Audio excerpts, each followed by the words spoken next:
Hello and welcome दोस्तों, zero talks में आप सभी का बहुत बहुत स्वागत है।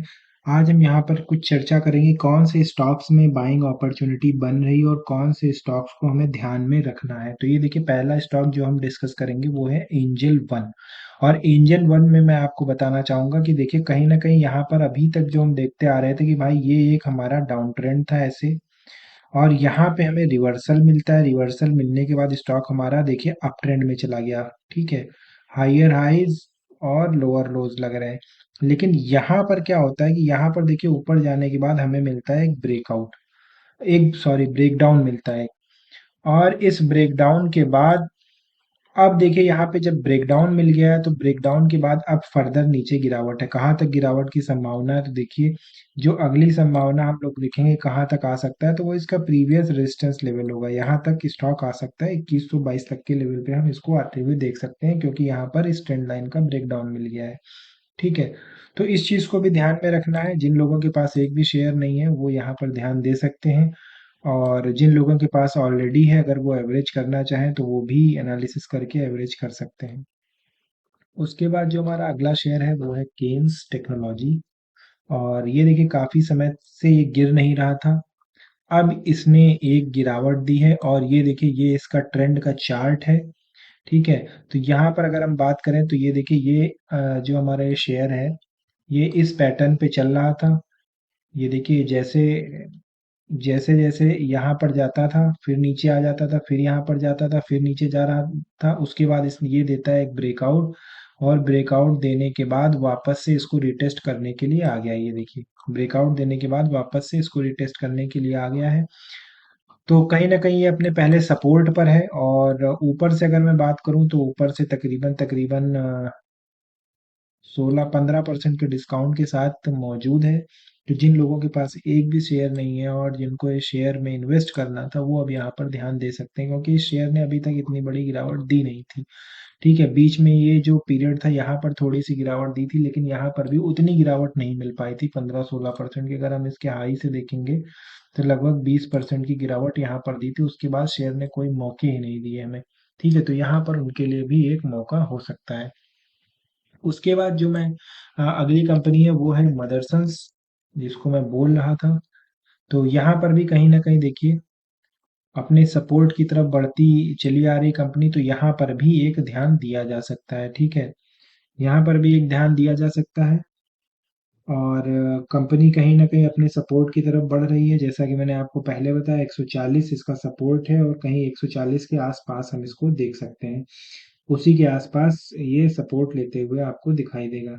तो जिन लोगों के पास एक भी शेयर नहीं है वो इसको देख सकते हैं। उसके बाद जो हमारी अगली कंपनी है वो है जियो फाइनेंस। और हम इसको भी देखें, जियो फाइनेंस फाइनेंस के सेक्टर से है। और यहाँ पे अगर मैं बात करूँ तो देखिए, ये जो कंपनी है कहीं ना कहीं ये अब अपने डाउन ट्रेंड में थी, और कहीं न कहीं अब ये अपने सपोर्ट पे आ गई है। डाउन ट्रेंड में चल रही थी कंपनी अभी तक, और अब ये देखिए, ये इसका एक डाउन ट्रेंड है। यहाँ पर स्टॉक की चाल को समझते हैं कि भाई, सबसे पहले ये ऐसे गया, नीचे आया, फिर ऊपर गया, यहाँ पर सपोर्ट लिया, फिर नीचे सपोर्ट लिया, फिर ऊपर लिया सपोर्ट, फिर नीचे सपोर्ट लिया, और ये स्टॉक हमारा ऐसे ही चल रहा है। और प्रोबेबल अब यहाँ तक आने की संभावना है। तो ये मार्केट सेंटीमेंट्स ऐसे हुए तो यहाँ तक आने की संभावना है, क्योंकि स्टॉक की चाल ही ऐसी है भाई, इसी चैनल के अंदर डाउन ट्रेंड में चल रहा है। अगर मैं यहाँ से बात करूँ तो यहाँ तक से ऊपर कितना अप ट्रेंड, लगभग 16-17% का अप ट्रेंड हमें मिल सकता है। कंपनी अच्छी है, और अभी कंपनी ने अपने बिजनेस को कमेंस नहीं किया। तो जितने भी लोग ऐसे हैं जिनके पास एक भी स्टॉक नहीं है, जिनको कंपनी अच्छी लगती है, प्रॉबल पोटेंशियल लगता है, क्योंकि मेरा पर्सनल व्यू भी इस कंपनी पे है, क्योंकि मुझे इस कंपनी में इसमें कहीं ना कहीं वो पोटेंशियल नज़र आता है। तो वो लोग, ऐसे लोग इस कंपनी में भी ध्यान दे सकते हैं। कहीं ना कहीं कंपनी अपने डाउन ट्रेंड के सपोर्ट पे भी आ गई है। ये देखिए, इस सपोर्ट पे भी आ गई है, और कहीं ना कहीं कंपनी अपने जो डाउन ट्रेंड का सपोर्ट है उस पे भी आ गई, तो इस पे भी ध्यान दिया जा सकता है। उसके बाद जो अगली कंपनी है वो है आईआरसीटीसी, और इस पर भी ध्यान दिया जा सकता है। ये देखिए, ये जो कंपनी है इसका डाउन ट्रेंड खत्म होता है, और ये देखिए, ये कहीं ना कहीं अपने ये 200 मूविंग एवरेज है, तो यहाँ पे 200 मूविंग एवरेज का भी सपोर्ट ले रहा है, ये इसका हॉरिजॉन्टल सपोर्ट भी है। और वीकली चार्ट पे ये देखिए, ये इसका जो वीकली चार्ट है, वीकली चार्ट पे ये जो ट्रेंड लाइन है, ये ट्रेंड लाइन का भी सपोर्ट ले रहा है, ठीक है।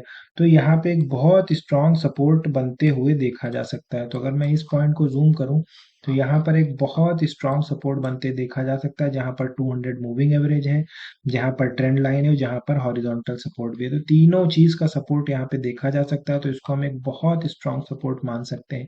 तो कहीं ना कहीं ये भी अब अपने बाइंग लेवल पे आ गया है। अगर ऊपर से हम देखें तो 32% है, और अगर ऑल टाइम हाई से हम देखें तो ऑल टाइम हाई से लगभग लगभग 40% डाउन है। तो ये तीन स्टॉक है जिन पर हमको नजर बना के चलनी है। उसके बाद अगला स्टॉक हम देखते हैं, टाटा एलेक्सी है। और इसके रिजल्ट भी खराब आए थे, ठीक है, इसके रिजल्ट भी खराब आए थे, इसलिए इसने यहाँ पर ब्रेकडाउन दे दिया था। अब इसका जो सपोर्ट है कहीं ना कहीं ये बना हुआ है, क्योंकि यहाँ से हमें ब्रेकडाउन मिल चुका है। और आगे अगर हम देखें तो फर्दर गिरावट इसमें 5500 तक हो सकती है। तो जिन लोगों के पास एक भी स्टॉक नहीं है, जिन लोगों के पास एक्स्ट्रा मनी है, एवरेज करना चाहते हैं, खासकर आईटी सेक्टर में और आर्टिफिशियल इंटेलिजेंस की कंपनी में लगाना चाहते हैं, वो इस कंपनी पर भी ध्यान दे सकते हैं। तो ये तो हमारे आज के स्टॉक जिनको हमें ध्यान में रखना है कल का मार्केट खुलते हुए। उम्मीद करता हूँ आपको हमारा वीडियो पसंद आया होगा। अगर आपको हमारा वीडियो पसंद आया हो तो चैनल को लाइक करें और सब्सक्राइब करें। Thank you for watching.